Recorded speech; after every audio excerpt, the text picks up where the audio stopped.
He visto la inmensidad del espacio y el final del tiempo. He visto clanes convertirse en civilizaciones, villas en megalópolis. He visto a hombres convertirse en leyendas y mitos convertirse en dioses. También he visto a dioses convertirse en escombros. Y todo eso se perderá en la historia como un fotograma dentro de un rollo de celuloide.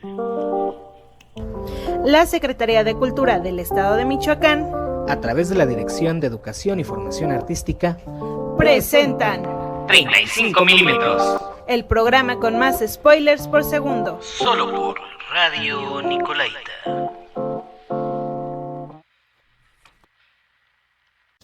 ¿Y qué tal, queridos amigos de 35 milímetros? Bienvenidos a un episodio más del programa con más spoilers por segundo. Mi nombre es Asdrúbal Ramírez y el día de hoy me encuentro con Esbeidi. Esbeidi, qué milagro, ¿cómo estás? Estoy muy bien, Asdrúbal, muy contenta, gracias por este espacio y un saludo a tus radioescuchas. Muchas gracias. El día de hoy vamos a seguir hablando de Después la lluvia, esta película que nos habla del cine, pero también de una situación muy complicada que es la problemática del agua, la privatización del agua, la conservación del agua y la concientización del agua. Son temas de los que venimos a hablar, y más que hablar de también la lluvia, queríamos usar esta continuidad de los programas para darnos el pretexto de hablar de otro tipo de películas documentales, animadas, etcétera, que traen un mensaje similar, un mensaje enfocado al ambientalismo, enfocado al rescate de los productos naturales, que en este caso viene a ser el agua. En Después la lluvia se está enfocado un tema que fue la llamada Guerra del Agua, una complicación que hubo con un presidente municipal de una de las comunidades de Bolivia, luego de que decide privatizar el agua y esta empieza a aumentar desproporcionadamente sus costos. El documental La Corporación, o The Corporation, su nombre original, y que en España, ya ven que los títulos de las películas en España siempre son interesantes de ver, se estrenó como Corporaciones, Instituciones o Psicópatas. Este es un documental canadiense del año 2003 en que se reparte en 3 partes y habla de una corporación multinacional que desde hace 150 años ha estado trabajando y ha acumulado una cantidad asombrosa de recursos a través de ampararse como persona jurídica. Este documental fue dirigido por Jennifer Abbott, Mark Achbar y Joel Bacan, y tiene una producción de Mark Achbar. Este documental fue multiproducido, o tuvo una cantidad enorme de productores, pero la producción general se la llevó Mark Achbar. Tiene a Michaela J. Michael como narradora, y entiendo que esa fue una actuación interesante. Se produjo en el año 2003 y no se estrenó sino hasta el año 2005 en Canadá. Big Picture Media ha sido la compañía que lo distribuye, aunque hay que decirlo, no cuenta con ningún aliado comercialmente importante. Tal vez ese sea el motivo por el cual ustedes pueden verlo gratis en YouTube. Este documental muestra el desarrollo de una sociedad anónima contemporánea que desde una entidad legal se origina como una institución de gobierno con funciones públicas específicas hasta el alcance de ser una institución comercial moderna, titulada con la mayoría de los derechos legales de una persona.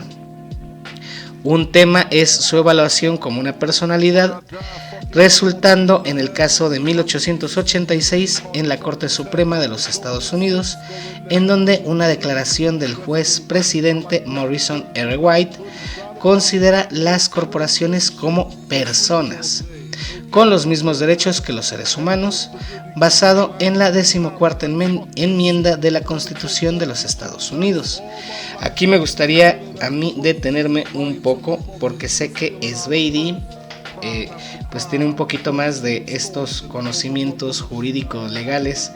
¿Qué opinas, Sveidi, de que según este documental o el tema principal de este documental es que las instituciones, que las empresas en este caso, según la 14ª enmienda de los Estados Unidos, o según ciertas empresas, pueden ser reconocidas como personas? ¿Tú consideras que eso es correcto? Que, bueno, primero que nada, ¿cómo funciona el derecho mexicano en este caso? ¿Hay la diferencia entre personas y instituciones? Así es, hay una diferencia entre personas y empresas. Unas son las personas morales, si no me equivoco, y otras son las personas físicas. Me parece muy interesante lo que mencionas, ya que fue un arrebato a los derechos humanos, porque es un derecho humano, el derecho al agua, a los hermanos bolivianos, cómo lo padecieron, y que de esto detonó un conflicto social, pero que a la vez, al alzar la voz, pudieron obtener pues una solución. Aquí en México, en el artículo 4, párrafo 6, se reconoce el derecho humano al agua, que toda persona tiene derecho al acceso, disposición y saneamiento del agua por su consumo personal, agua potable y de drenaje.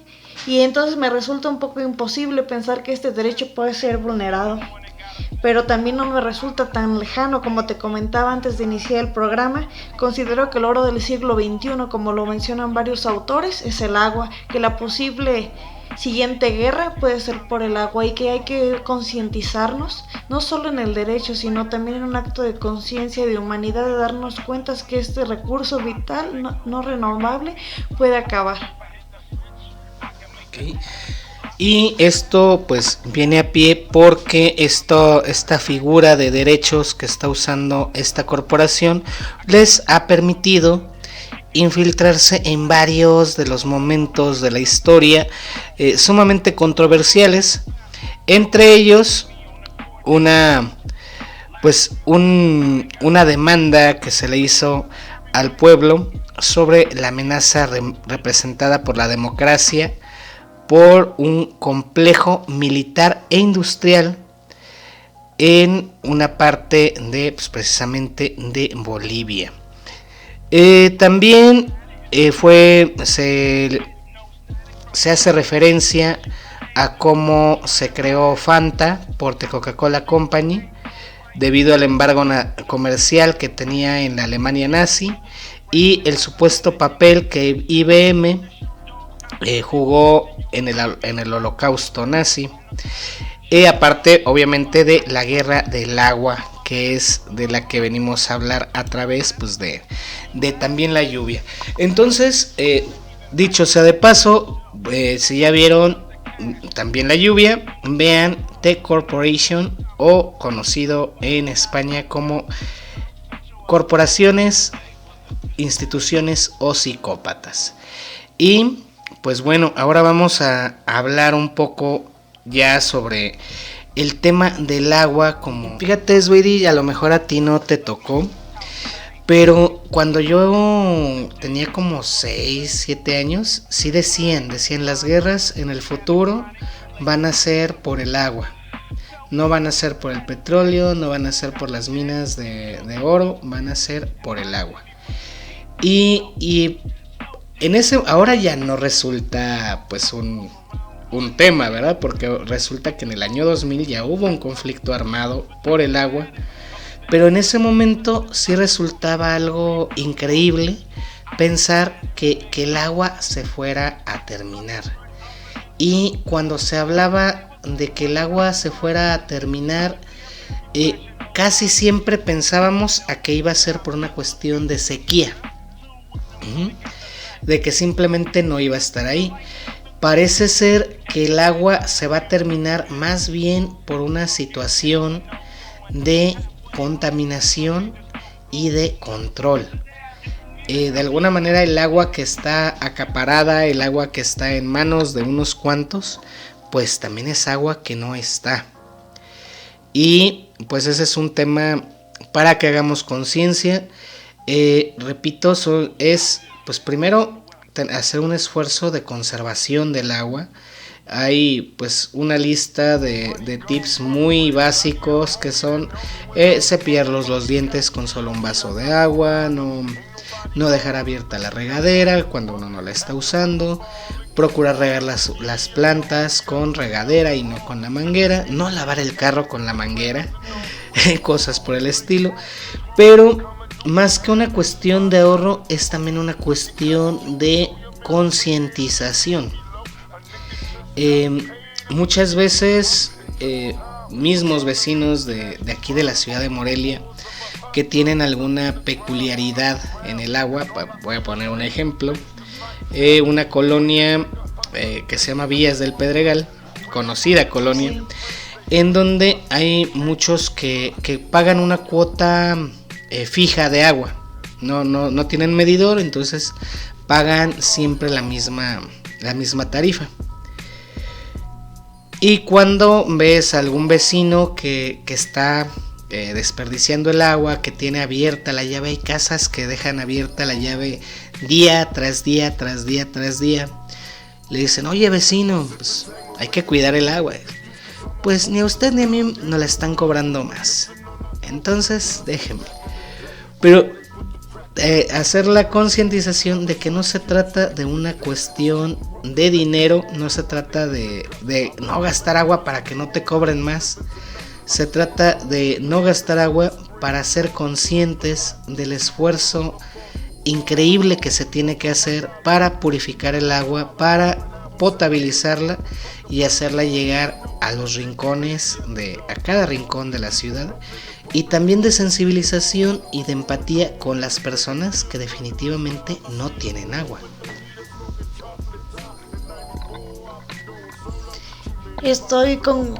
Concuerdo contigo. Considero que falta más información. Por ejemplo, este tema, no todas las personas los conocen, que hubo un conflicto, como ya lo mencionaste, en el año 2000. Creo que las nuevas generaciones deben de saberlo, deben de estar informadas, porque pues nos preocupamos por cosas más banales, por cosas que pues van pasando, ¿no?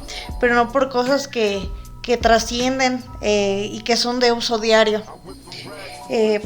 Como lo mencionabas, yo creo que simplemente pensamos que va a ser eterna o que bueno, nunca se va a acabar. ¿Por qué? Porque ahí la tenemos, porque está al alcance. Entonces quiere decir que tal vez el día que ya no esté tan al alcance, o tendremos que llegar hasta un mundo de privatización de es cuando la tendremos que valorar. Entonces creo que dejas con lo que acabas de comentar pues un acto para que las personas que nos están escuchando pues concienticen, que piensen que el agua no es eterna y que es momento de empezar a cuidarla, y que lo que tú mencionabas, lavarse los dientes con poca agua, la gente lo escucha pero realmente no le pone tanta atención, dice yo lo escuché, ¿sabes? Pero no le importa tanto. Yo creo que realmente, si nos están escuchando, lo hagan realmente, porque aún podemos revertir esta situación, porque todavía estamos a tiempo y todavía no es muy tarde, ¿no? Entonces hay que concientizarnos y estar empáticos con lo que le sucedió en Bolivia, que no estamos exentos de que nos suceda a nosotros. Y también hay pues muchas causas del agua dentro de pues del mismo estado y del mismo país. También está, por ejemplo, el caso de las poblaciones del río Colorado, que pues toda el agua al norte del río Colorado pasa por un proceso o es aprovechado por las industrias, y cuando llega al sur a la población mexicana pues el agua ya está sumamente contaminada y ya no puede ser aprovechada. Pero bueno, hablando de películas sobre el agua y películas de concientización, estas dos de las que ya hablamos, también La Lluvia, el programa pasado, y The Corporation, en el día de hoy, son películas un poco sombrías.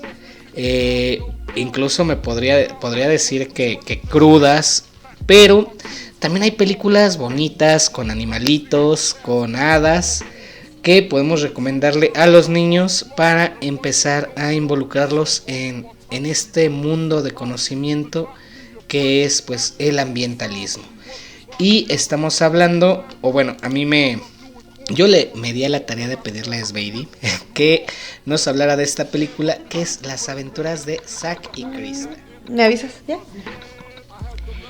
Pues así es, como mencionas, la concientización tiene que iniciar desde la infancia, y qué mejor manera que con esta película, que son Las aventuras de Zack y Krista, que tiene por dirección a Bill Coyer, producción de Peter Feynman, guión de Jim Cox y música de Alan Silvestri. También contamos con maravillosos actores de voz: Jonathan Ward, Samantha Mathis, Tim Curry, Robbie Williams, Christian Styler.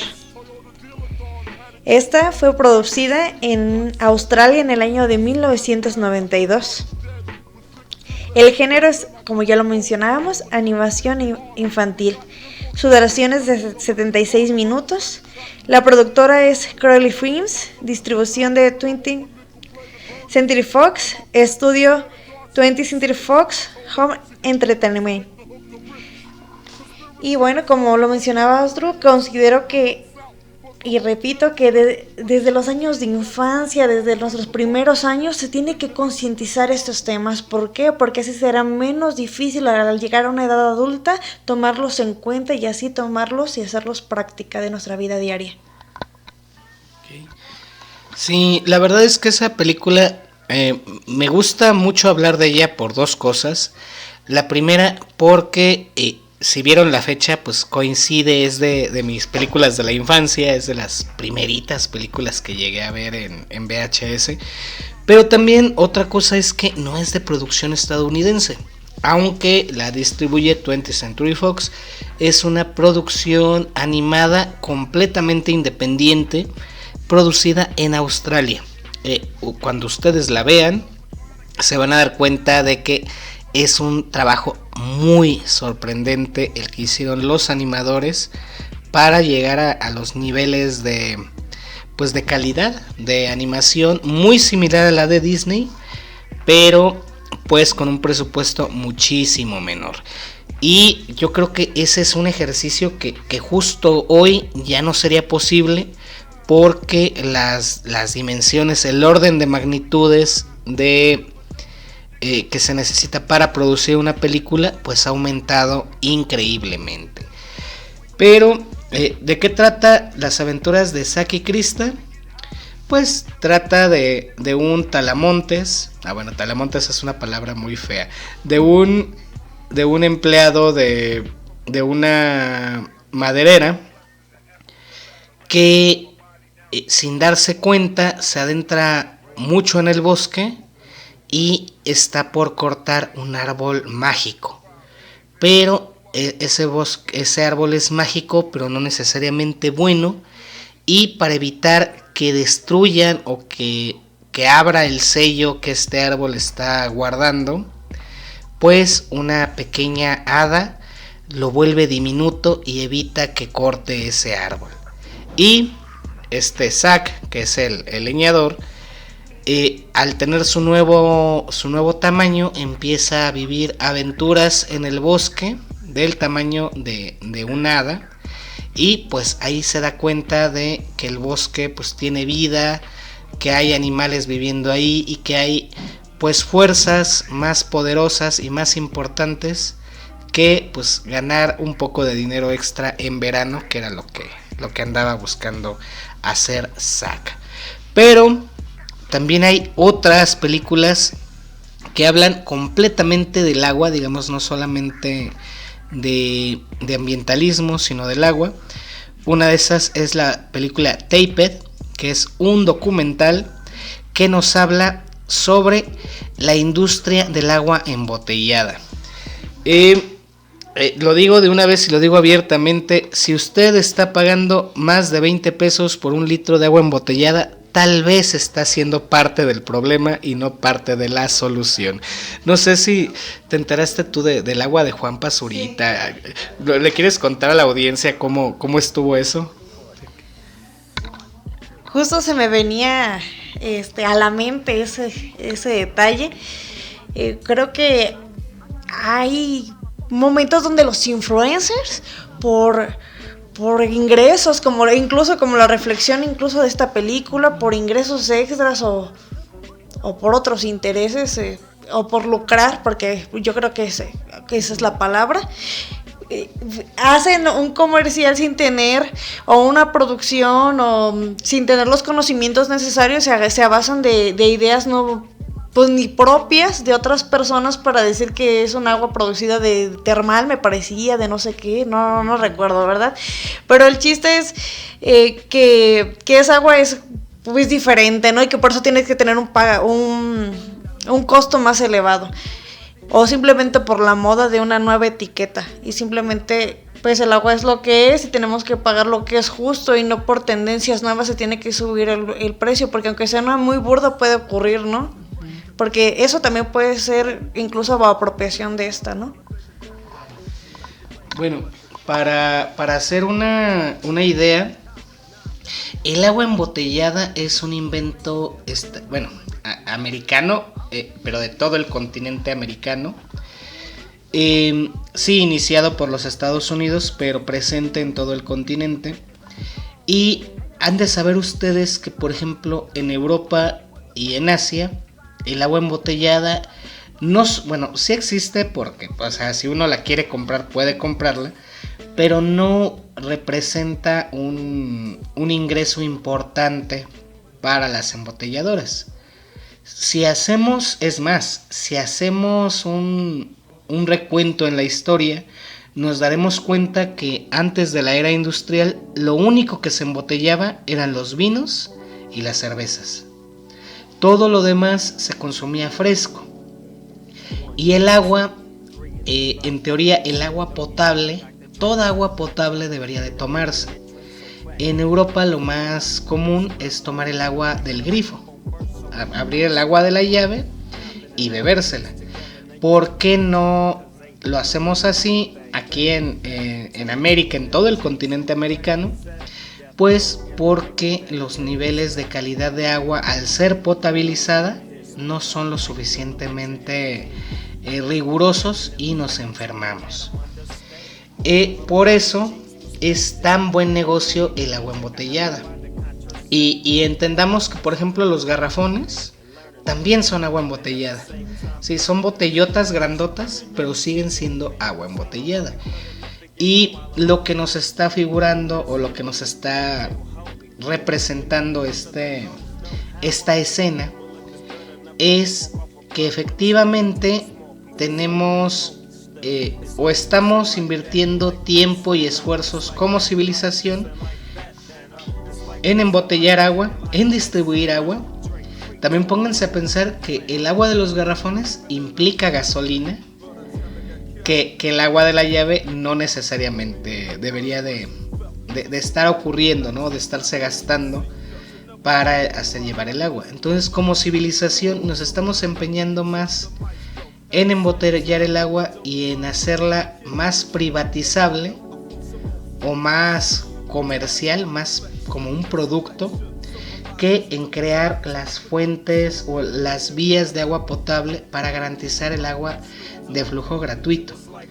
Y la cereza del pastel es que aparecen estos influencers, como tú los llamas, que no son influencers, bueno, son descomunicadores, que sacan una botella de agua que cuesta 80 pesos el litro y que te venden la idea de que, bueno, primero, si ustedes han visto ese, es como un documental, es un infomercial, es un comercial como de 10 minutos.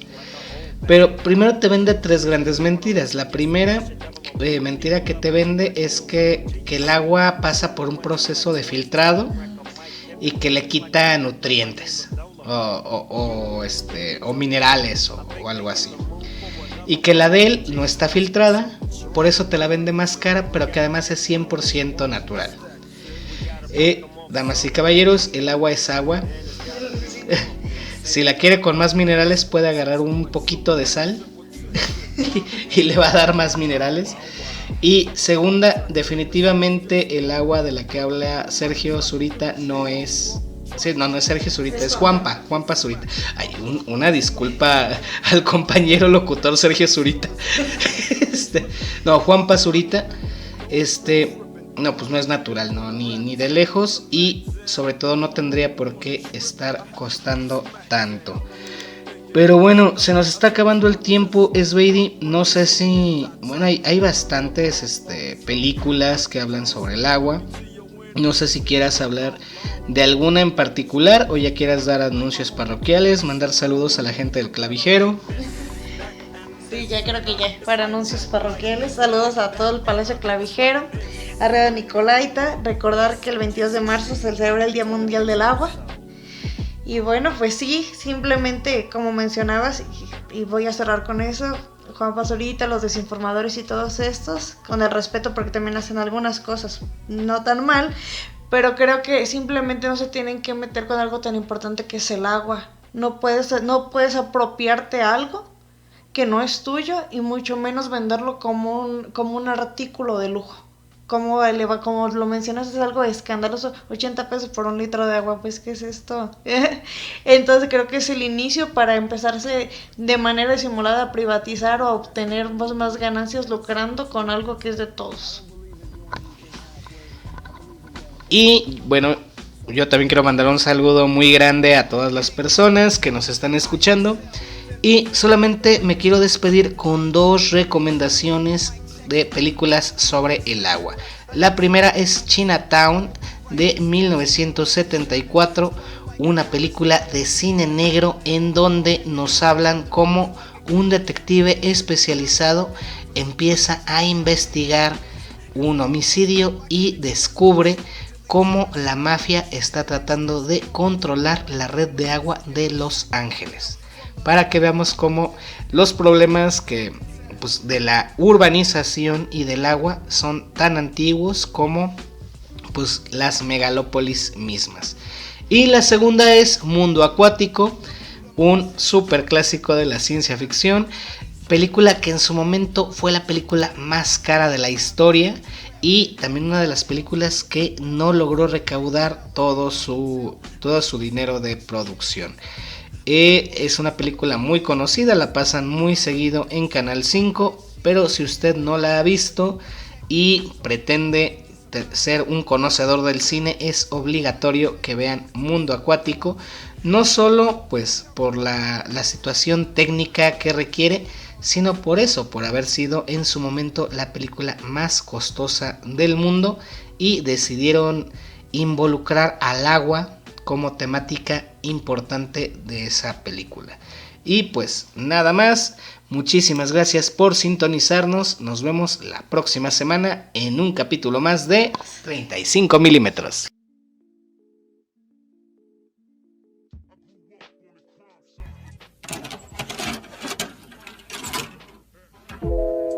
Esperamos que hayas disfrutado la función.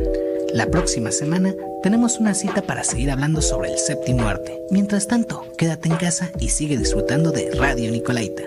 Juntos nos cuidamos todos.